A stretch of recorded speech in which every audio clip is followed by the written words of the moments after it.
ইস সোনা, এতে কিস করো না প্লিজ। আপনার যেখানে সেখানে আদর চাই, তাহলে এখানে কেন দিব না? এখানে আদর দিলে সমস্যা হবে তো। তাতে আমার কিছু যায় আসে না। আমি আপনাকে ভালোবাসি, ব্যাস, আমার আদর করতেই হবে। দুষ্টু প্লিজ এমন করে না, আমি তো নিজেকে কন্ট্রোল করে রাখতে পারবো না, বলো। তাতে আমার কিছু যায় আসে না। আমার এখন আদর আদর পাচ্ছে, আমি করব, ব্যাস। করবে করো, কিন্তু কিস করো না প্লিজ। দুর্বল, আপনার কাছে আসলেও দোষ, না আসলেও দোষ। আপনাকে আদর করলেও দোষ, না করলেও দোষ। আমি কোন গ্রহের প্রাণী বলেন তো, যার জন্য আপনাকে বিয়ে করতে গেছিলাম?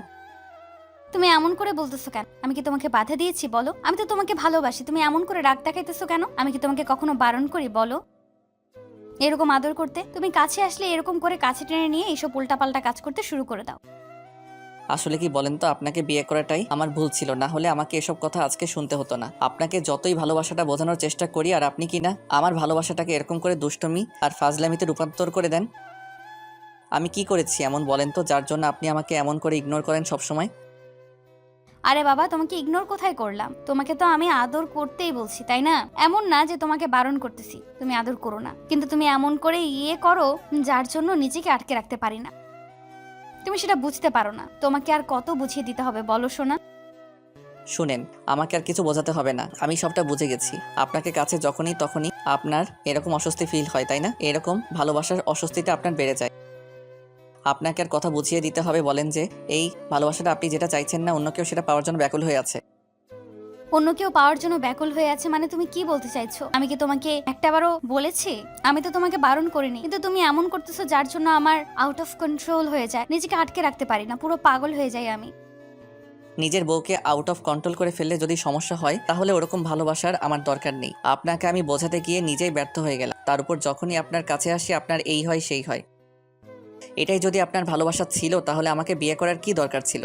আপনাকে বলে দিয়েছিলাম না যে আমি কোনো শর্ত বা অন্য কিছু মানি না? প্রেম ভালোবাসার কাছে কোনো শর্ত মেনে হয় না। আপনি তো খুব ভালো করে জানতেন যে আমি এত দুষ্টু। ওই জন্যই তো তোমাকে ভালোবেসেছিলাম, কিন্তু তুমি যে এতটা দুষ্টু আমি সেটা জানতাম না। তার উপর তুমি এরকম করে দুষ্টুমি করো যার জন্য নিজেকে আটকে রাখাটাই পসিবল হয় না।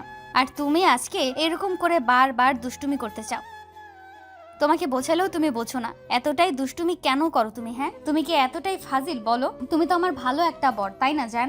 আমি তো খুব ভালো করে জানি যে তুমি কতটা ভালো বর আমার, তাহলে এমন করো কেন সোনা? আমি কি করি আর না করি সেটা বুঝতেও চাই না, আর জানতেও চাই না। অনেক বুঝিয়েছি আপনাকে, আর এখন থেকে আর এরকম বোঝাবো না, আর এরকম করে কাছে বসবো না। তাহলেই তো আপনি হ্যাপি থাকতে পারবেন। সেটাই হোক, আপনাকে বোঝাতে গেলে আপনি উল্টো আমাকে বুঝিয়ে দেন আর বারবার আমাকে দূরে ঠেলে দেন, তাই তো? আপনার ভালোবাসাটা আমার এখন আর চাই না। আপনার ভালোবাসাটা ফুরিয়ে গেল এত তাড়াতাড়ি? আমি তো বলিনি তুমি আমাকে আদর দিও না। যেখানে সেখানে দিবে মানে লজ্জায় পড়তে হবে। যদি কেউ দেখে ফেলে তখন কি হবে? বাল, আপনাকে বোঝাতে গিয়েই আমি ব্যর্থ হয়ে যাচ্ছি। আমি আর বোঝাবো না আপনাকে। বিয়ের আগে যেরকম পাগলামি করেছেন, এখনো সেরকম নাটক শুরু করে দিয়েছেন। আপনার এই নাটক দেখতে দেখতে আমার এখন আর ভালো লাগে না। যবে থেকে আপনাকে বিয়ে করেছি তবে থেকেই আপনার এরকম নাটকটা শুরু হয়েছে। আর কত আপনাকে বোঝাতে হবে বলেন তো যে নাটকটা আপনি করবেন না?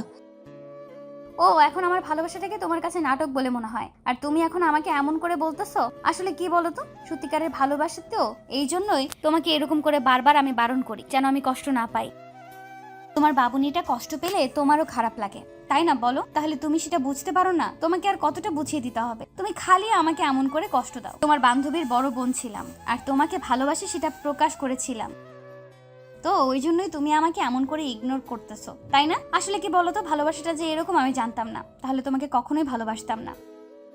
রুহির কথাতে ঈশানের প্রচন্ড পরিমাণে রাগ হয়ে গেল। ও আর দেরি না করে উঠে দাঁড়ালো। তারপর শার্টের বোতামগুলো লাগিয়ে যখনই বিছানা ছেড়ে উঠতে যাবে, তখনই রুহি ঈশানের একটা হাত ধরলো। ঈশান হাতটা ছাড়িয়ে নিয়ে বলতে লাগলো, আপনি না বুঝতে পারেন না ভালোবাসাটা কেমন হয়? তার উপর আমি না উল্টাপাল্টা কাজ করি, তাহলে এখন আসছেন কেন? আর টাচ করবেন না আমাকে, দরকার নেই আপনার এরকম ভালোবাসার। আজকের পর থেকে না আমি আপনাকে ভালোবাসবো, না নিজের কাছে টেনে নিব।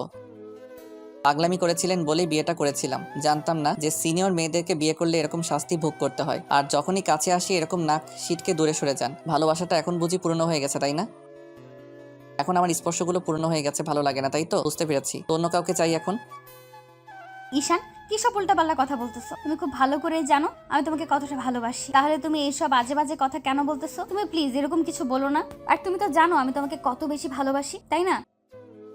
তাহলে তুমি এইসব কি বলতেছো? প্লিজ এগুলো বলে আমার মনটা খারাপ করে দিও না, এমন কিছু করো না তাতে আমি রেগে গিয়ে সিন ক্রিয়েট করি। সিন ক্রিয়েট করবেন তো করেন, কে বারণ করেছে? আপনাকে তো সিন ক্রিয়েট করতে বারণ করিনি। আর আপনি যে নাটকটা শুরু করেছেন, এই জবে থেকে বিয়ে হয়েছে তবে কিছুদিন হলো, ভালো ছিল যখন তখন কাছে টেনে নিতে চাইতেন। আর এখন যা শুরু করেছেন তাতে আমার মনে হয় না যে আপনি আমাকে ভালোবাসেন। আপনি শুধু মুখেই বলেন যে আপনি আমাকে ভালোবাসেন, কিন্তু আপনার ব্যবহারে সেটা বোঝা যায় না যে আপনি আমাকে ভালোবাসেন কিনা। ঈশান কথাগুলো বলে চলে গেল সেখান থেকে, আর রুহি চুপচাপ বিছানায় বসে রইল। তারপর শরীরের ওপর শাড়িটা দিয়ে দিল আর বেশ কিছুক্ষণ বসে থেকে ভাবতে লাগলো, এটা কি হলো? আমি ওকে এমন করে বললাম কেন? তাছাড়া আমি তো চাইবো আমাকে সবসময় ভালোবাসুক, তার উপর এমন করে ও আমাকে এইসব কথা বললো যার জন্য আমার প্রচন্ড পরিমাণে খারাপ লাগতেছে।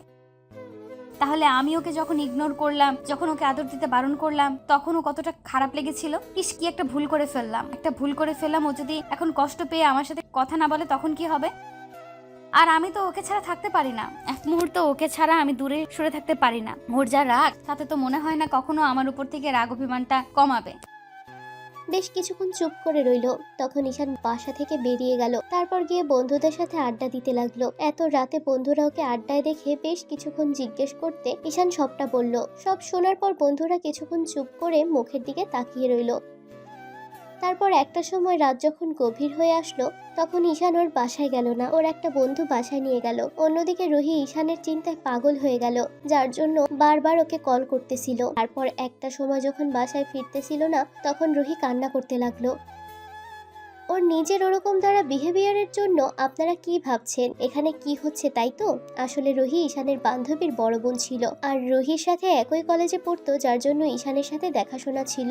আর যবে থেকে ঈশানের বাসায় রুহির যাওয়া আসা হতো, ফ্রেন্ডের সাথে কবে থেকে রুহি ঈশানের প্রতি নজর পড়ে, খেয়াল করতো ছেলেটা অনেক কিউট। তার উপর রুহিকে ঈশান চোখে চোখে রাখতো আর কেয়ারিং দেখাতো, যার জন্য কেউ রুহি ভাবতো যে যদি ছেলেটা কেউ ভালোবাসে কিংবা ছেলেটা কাউকে ভালোবাসে, তাহলে তাকে কতটা কেয়ার করবে, কতটা ভালোবাসবে। যার জন্য রুহি ঈশানের প্রতি প্রচন্ড পরিমাণে দুর্বল ছিল, আর একটা সময় যার জন্য থাকতে পারছিল না, তারপর ঈশানকে বলার জন্য পুরো পাগল হয়ে উঠেছিল।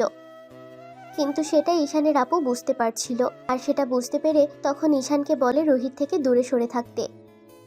তখন ঈশান কিছুদিনের জন্য ওর থেকে দূরে সরে থাকার জন্য শহর ছেড়ে দূরে চলে গিয়েছিল।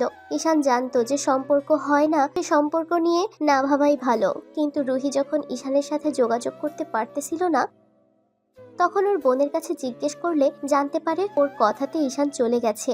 আর রুহি আর ঈশানের আপুর মাঝে ভুল বোঝাবুঝি হয়, অনেক কান্নাকাটি করে রুহি। আর তারপর একটা পর্যায়ে যখন ঈশানের আব্বু আম্মুর কাছে গিয়ে বাসায় ঈশানের কথাটা বলে, সবাইকে অবাক হয়ে গিয়েছিল। কারণ জুনিয়র একটা ছেলের প্রেমে কিনা সিনিয়র একটা মেয়ে পড়েছে, আর তার উপর তাকে বিয়ে করতে চাইছে। আর একটা বেকার ছেলে ছিল বলে কেউ ওকে মেনে নিতে চাইছিল না। আর রুহি বলে যদি ওকে না পায় তাহলে উল্টাপাল্টা কিছু একটা করে ফেলবে। ঈশান ভয় পেয়ে গিয়েছিল, ভেবেছিল ওর জন্য যদি কেউ সুইসাইড করে নেয় তাহলে সেটা অনেক বেশি খারাপ হয়ে যাবে, তার জন্য রুহির সাথে কথা বলছিল। সেদিন রুহি কান্নাকাটি করে বাসায় আসতে বলে আর ওকে বিয়ে করে নিতে বলে। ঈশান কি করবে ভাবতে পারছিল না, বাসায় চলে এসেছিল। আব্বু আম্মুকে বলেছিল যে মেয়েটা ওকে এত বেশি ভালোবাসে, তাকে ইগনোর কি করে করবে।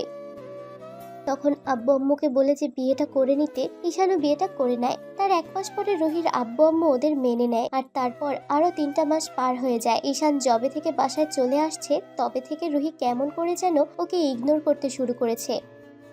ঈশান প্রায় খেয়াল করে যখনই রুহিকে আদর করতে যায় তখনই রুহি কেমন যেন ওর থেকে দূরে সরে যাওয়ার চেষ্টা করে, আর না হলে বলে এটা কারো নয় তো এটা কারো না। যার জন্য ঈশানের আজকে প্রচন্ড পরিমাণ রেগে গেল। আর তারপর কোনো উপায় না পেয়ে রুহিকে দূরে সরিয়ে দেওয়ার জন্য, রুহি এইটুকু রিয়েলাইজ করানোর জন্য ওর থেকে দূরে সরে গেল। তো সারা রাত ঈশান বাসায় ফিরল না, যার জন্য রুহি কান্না করতে করতে ঘুমিয়ে পড়ল। পরদিন সকালে 10টার দিকে ঈশান বাসায় আসলে তখন রুহি ঈশানকে দেখে প্রচন্ড পরিমাণে কান্না করতে থাকে। আব্বু আম্মু বিষয়টা জিজ্ঞেস করলে ঈশান কিছুই বলল না। তারপর রুমে চলে গেলে তখন রুহি গিয়ে ঈশানকে পেছন থেকে জাপটে জড়িয়ে ধরলো আর বলতে লাগলো, বাবু, আমি অন্যায় করেছি, তার জন্য তুমি আমাকে শাস্তি দাও। তারপরেও এরকম করে রাগ করে থেকো না আমার উপর। আমি তো বুঝতে পারিনি তুমি এত বেশি রেগে যাবে। আচ্ছা ঠিক আছে, তুমি এখন থেকে যা বলবে আমি সেটাই শুনবো। আমি আর কখনো তোমাকে ইগনোর করব না। আর এমন করে দূরে সরিয়ে দাও তো দূরেই থাক। তোমাকে কখনো বলবোই না যে তুমি আমার থেকে দূরে সরে যাও কিংবা আমাকে এখানে আদর দিও না। দেখো, সারা রাত ঘুম হয়নি, আমার ভালো লাগতেছে না, প্লিজ এরকম করো না। আমি চাই না এরকম কোনো সিন ক্রিয়েট করতে কিংবা এমন কিছু বলতে তাতে তোমার খারাপ লাগবে। ছাড়ো আমাকে ফ্রেশ হতে দাও। তো ঈশান আর কোনো কথা না বলে তারপর ওয়াশরুমে চলে গেল আর রুহি বিছানায় বসে কান্না করতে লাগলো। একটা সময় ঈশান ফ্রেশ হয়ে বাইরে আসতে দেখলো রুহি কান্না করতেছে। ঈশান গিয়ে বিছানায় শুয়ে পড়তেই রুহি ওর পাশে শুয়ে পড়লো। তারপর ওর বুকে মাথা রেখে ওকে জড়িয়ে ধরলো, কোনো কথা বললো না। ওকে ছাড়িয়ে নিয়ে উল্টো পাশ ফিরে ঝুলো। তখন রুহি বলতে লাগলো, তোমাকে কষ্ট দিয়ে সারা রাত আমিও ঘুমাতে পারি, তুমি সেটা বুঝতে পারতেছো না? তারপরও আমাকে এমন করে ইগনোর করো না প্লিজ। তুমি তো জানো আমি তোমাকে কতটা ভালোবাসি আর কতটা কাছে পেতে চাই। তারপরও এরকম কিছু করো না যে যাতে আমি কষ্ট পাই, প্লিজ।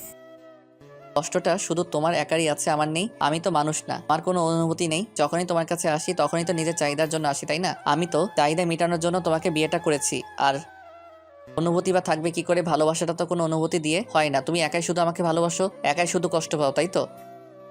বাবু, আমি কথাগুলো অমন করে বলতে চাইনি, প্লিজ তুমি এমন করে রাগ করে থেকো না। তাছাড়া তুমি তো খুব ভালো করেই জানো আমি তোমাকে কতটা ভালোবাসি। আমার সুরসুরি লাগতেছিল, ওই জন্যই তোমাকে এমন করে দূরে সরিয়ে দিয়েছিলাম আর এমন করে কথাগুলো বলেছিলাম, কিন্তু বুঝতে পারিনি যে তুমি এমন করে রেগে যাবে আর এরকম করে আমাকে দূরে সরিয়ে দিবে। প্লিজ তুমি এমন করে রাগ করে থেকো না।